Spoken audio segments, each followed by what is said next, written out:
Let's talk about something that's absolutely vital to every relationship. It's repair. A relationship is only as strong as its ability to repair after moments of hurt, disappointment, or conflict. It's not about whether you'll have disagreements, that's inevitable. What matters is how you handle them and how you reconnect afterwards. When you've done or said something wrong, or you've hurt someone, it's essential to make it right. But how do you do that in a way that truly repairs the relationship and strengthens your connection? Here's a simple approach: I see it, I own it, I grieve it. These three steps take your apology from surface level to deeply meaningful. Let me show you how it works. Step one: I see it. This is where you recognize the other person's feelings and how your actions contributed to them. For example, imagine you've made plans with your partner to spend an evening together, but at the last minute, you agree to help a friend move. Your partner feels let down, and here's how you might start. I can see that you're upset. We had plans, and I prioritized something else over the time we had set aside for each other. That hurt you.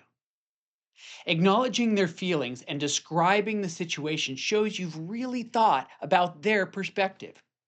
Step two: I own it. This means taking responsibility for your part in the situation.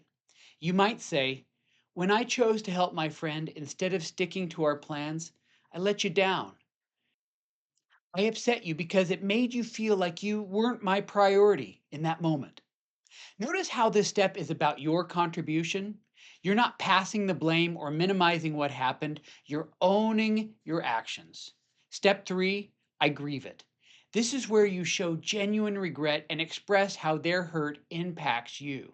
For example, I wish I had done it differently. I hurt because you hurt, and my actions didn't measure up to the standard I have for myself and how I want to treat you. If I could go back, I would choose a different path. Next time, I'll make sure to prioritize what we planned because you're important to me.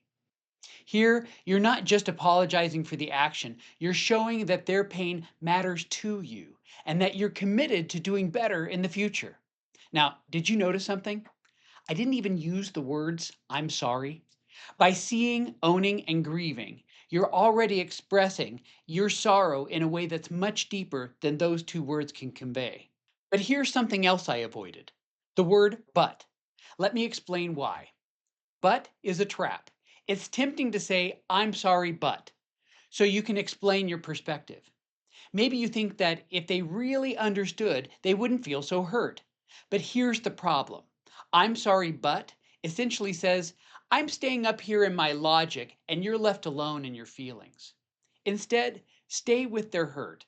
Let them feel that you're impacted by the pain before you offer any perspective. And even then, you don't need to use the word but. You can share your side in a way that continues the connection rather than dismissing their experience. Now, it can be tempting when you make a mistake and you see your person hurting or pulling back to tell yourself that you have to somehow be perfect. But relationships don't rise and fall based on whether or not we step on each other's toes in our dance. That's inevitable. Our relationships rise to the level that we are able to repair with one another. That's the extent to which relationships grow. They grow to the extent we can repair and no further. And so, by seeing it, owning it, and grieving it, you're not just apologizing, you're building trust, connection, and resilience in your relationship. So, here's my question to you: is there someone you can repair with? Even if you did just one of these: see it, own it, grieve it. Which of these would you be most likely to do with someone who matters to you?